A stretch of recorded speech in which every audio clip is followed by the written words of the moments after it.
Well, more mentally shooting my load on said footage. They might give us some more insight into what's going to be happening with the online. If you have been keeping track, we are in September. We're almost at the 2-week mark. Second half of the month, we're supposed to be getting the online. So they might give us a little bit of info on that. I'm sure they will. Yep. What else you got? What else you think they're going to talk about? You piece of shit. You shitty shithead. Word on the street is that Animal Crossing might be part of the discussion. Some stuff with Yoshi, I think, was getting out. There's a bunch of stuff they could talk about. And after they canceled the Direct last week, they did put out a couple trailers. I don't remember what it was. I don't think it was anything too exciting. But they still gave us something, I think, because they were like, all right. I mean, yeah, legitimate reason for canceling. Yeah, I had no problem with them canceling that. So anyway, we'll move on from that. We have 2 more items here. One of them is our buddy Dennis, friend of the show, was browsing Amazon. So he, for some reason, was looking for Final Fantasy VII. That's what he said. And there is Final Fantasy VII, the remake, on Amazon with a release date of December 31st.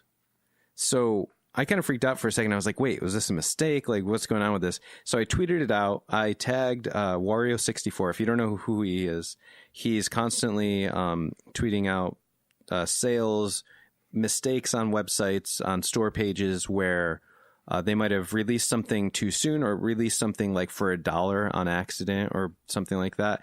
And he basically gets people on top of things really quick. And sometimes you have to be fast with it. So I follow him, because once in a while you can jump on and get a free game or something at the expense of somebody's mistake. Anyway, I tagged him. He ended up responding and saying it was just a placeholder. Fucking moron. So I say that. No. I say this because I let you go through that entire spiel. Just, and like the thing is, I was busy at work whenever Dennis texted us originally. Of like, hey, look, it says it's coming out December 31st. And then I'm sitting there like, you dumb. And then Fred goes, oh my God, that's so cool. You dumb fucking idiot. Have y'all never seen that this has literally been going on for years that they do this whenever they don't have an actual release date of games? So whenever he said it was a placeholder, I was like, so embarrassed for us, Fred, that you would fucking tweet it out at this guy with the Game Genies goddamn Twitter saying, oh, look at this game's coming out. No, it's not. No, it's fucking not. Go. Okay, I want you right now, Fred, to go on Amazon, and I want you to search Doom Eternal. Just search it and tell me what you see. All right, give me 2 seconds. Yeah, because this is it blows my fucking mind. It blows my mind, son. How you didn't know this and how you have never figured out that when games get released, they're immediately up for pre-order, because why would you not do that as a Well, being up for pre-order is one thing, but then having a date That's on literally it is what it is. thing. Oh, yeah. Well, yeah, it does say yep. it will be released on December 31st, 2019. Yeah, exactly. That's my whole thing, is they always say December 31st.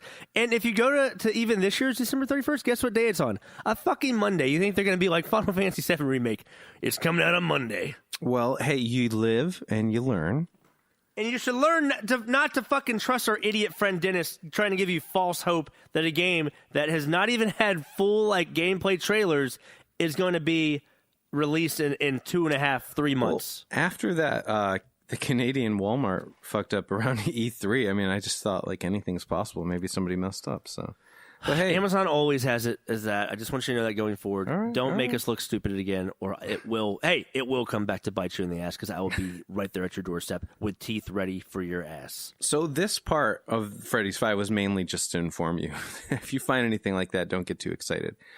It was me to let you look like just look like an idiot. That was why I wanted to use that. Well, thank you. Put it in there.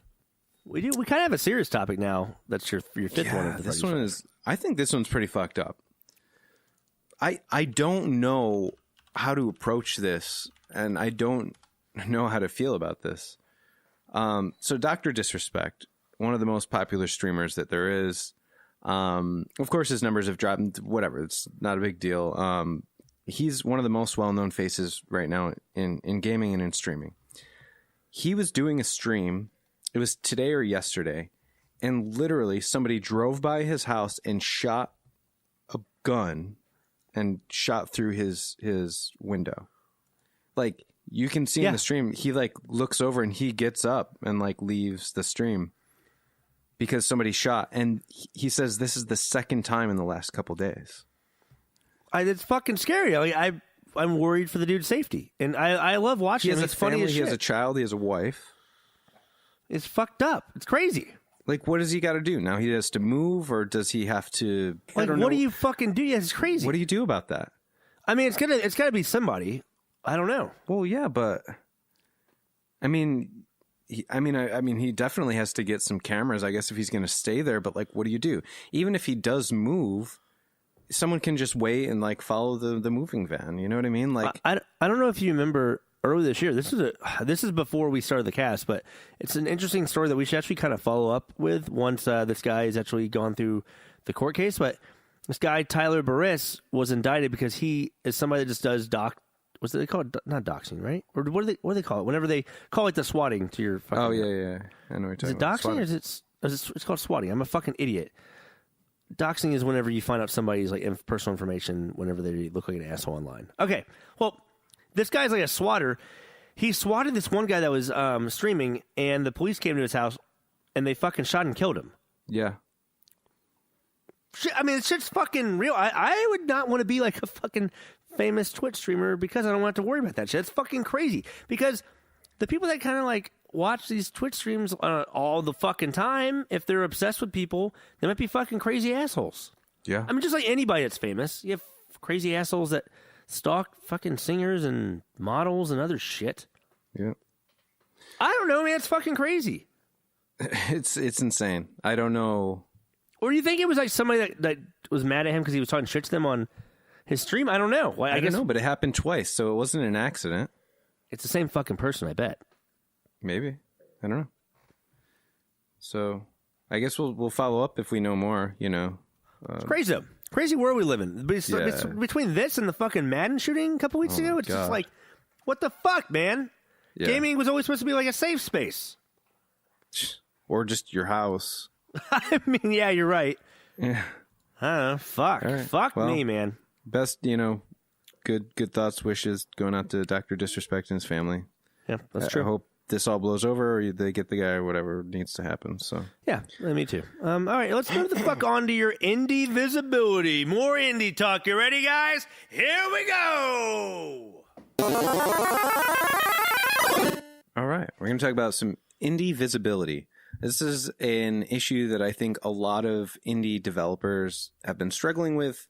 And basically, the normal, regular consumer who's not like really like following things outside of when they come out, like no, people who are looking at like launch dates, they just want to buy the thing. These people don't pay too much attention, I don't think, to what it takes to get that product in front of your eyes. When you say, oh man, I really want to see this movie. Oh, I really want to get this game. Oh, I really want to get, this book, watch this TV show, whatever it is. Those companies have so much money for marketing that they reach as many eyes as they possibly can. Now, indie developers sometimes just have enough money to make the game. And in most cases, what that means is they just have enough money to sustain their own life, pay their bills, pay their rent, and keep their family alive to get that game made. And then they put that game on PC or Switch or wherever it is. And, whatever, they can just afford to do that. And maybe a little bit of marketing. But they don't have the hundreds of thousands or millions of dollars that it takes to market that game. So the amount of eyes that their game reaches are the amount of eyes who most times are looking and seeking these things out on a deeper level. Like I tend to. Okay, I'm sorry, but that's literally the definition of indie gaming, though. Like that's what it is. If they had all that money, they would be a AAA fucking game. Well, so for instance, No Man's Sky was originally. It would have been an indie game if Sony didn't say, okay, Sony basically just paid for their marketing. Like No Man's Sky, like Hello Games did the rest. Sony did the marketing. That's why everybody in the whole fucking world knew what No Man's Sky was by the time it came out. Without Sony, though, it would have been a niche audience. And it might have actually been a lot better if that was the case, because I think it was overhyped because of all the marketing that Sony did. Right. Right, exactly. I mean, that is what happened. But some of these games like live up to what would have been the hype if there was hype built around them, but they don't have the money to do that. I get it. I mean, well, okay. What do you do? You're saying, what do you do to the average Joe that's looking at games, right?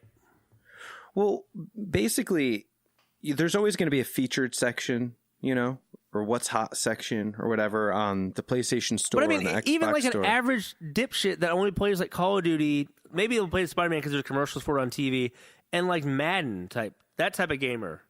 They're not going to play that shit unless they know about it. I mean, like, I'm not saying that person is incapable of enjoying indie games. I'm saying they might only buy games because they see commercials on fucking TV. Well, okay, so what about the normal dipshit kid who's only going to play Minecraft because they see it everywhere? They're not going to see the games that they would play, like Morpheus Law, you know, or A Hat in Time or something like that. They're not going to see those games, but those are games they would play.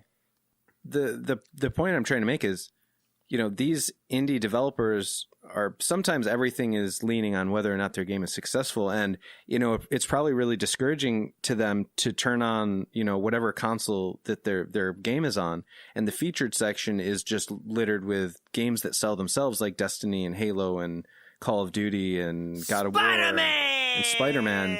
Meanwhile, they have this gem that they fucking, you know, put all their blood, sweat, and tears into that's never, ever going to make it to that page because... Okay, let me ask you this. How did Stardew Valley get so popular? Because that's a very similar situation. Well, that was different. I mean, there's always going to be a game that goes against the normal, you know, the outcome. I think that was more of like a grassroots movement, and it just like kind of was like, I don't know, it just kind of made its way. Mean, if you don't know about a certain video game awesome YouTube channel, look up Video Game Storytime. It's one of the best, the best. I guess video game fucking YouTube channel, I guess. They always do it. I don't know why I went crazy octaves on that and fucking couldn't understand and use my words. But she is great at just making cute looking videos as far as like cute cartoons, but like tells an actual story of the developers of certain games, of things like that, and it's great. She has gotten me to buy a couple games that I wouldn't normally gotten. Yep. Yeah, and you know, it's great that channels like that exist because sometimes you might just like follow that channel and they do a story on a game that maybe you didn't hear about, and then they turn you on to them, and they, you know, if they get 100,000 views, that's 100,000 people who didn't know about the game before. That's a different kind of marketing. And that's an avenue that indies can explore. Okay, so I'm going to get to the point of this whole section. And that's, I've noticed over the course of probably this year has been the most prominent to me. Indie developers are launching their games with a sale on launch day. It happened with Minute. It happened with The Messenger. It's happened with a lot of games. And I started to think to myself, like, why would an indie developer who already, you know, is banking on this to be a success, why are they leading with a sale? Because a lot of times you see like this firm stance on like, man, this game hasn't gone on sale in a year. Like this game has been out a whole year. And then eventually you realize, okay, they probably got the bulk of their sales out of the way. Now they're going to do a sale. They're going to get the next bulk of their sales and so on. Well, that's why I was telling you, I think Spider-Man will actually be on sale by around the holiday season, at least for like $40. I think it probably will. Which is a great deal if you get it for that much, Fred. I'm just telling you. Sure, and I'll get it if it does. But I guess what this boils down to is that when you launch with a sale, suddenly you're part of Steam's weekly deals. You're on the weekly deals page. You're on Switch's great deals page. So there's an actual game deals subreddit too, which is great to follow. Yeah. Anything like that. I always like to play shit right when it comes out because I'm a fucking idiot. But there are some games I'll wait to play. Right. So you're getting games like The Messenger, which I got for 15% off because that's what they launched for on the Switch. And instead of being in, 100 pages, you have to rifle through friggin' 100 pages of games to find it. Well, now you have to only go through like 3 or 4 pages or maybe 10 pages of stuff to find it. And then hopefully if, people do buy it, then they end up on like the bestsellers page or something. But they're basically taking a financial hit like per sale to market themselves. Like that's their marketing money, is they're taking 15% off the top for the first week or two of their game launching in hopes that they get more sales, more exposure, and then hopefully are part of the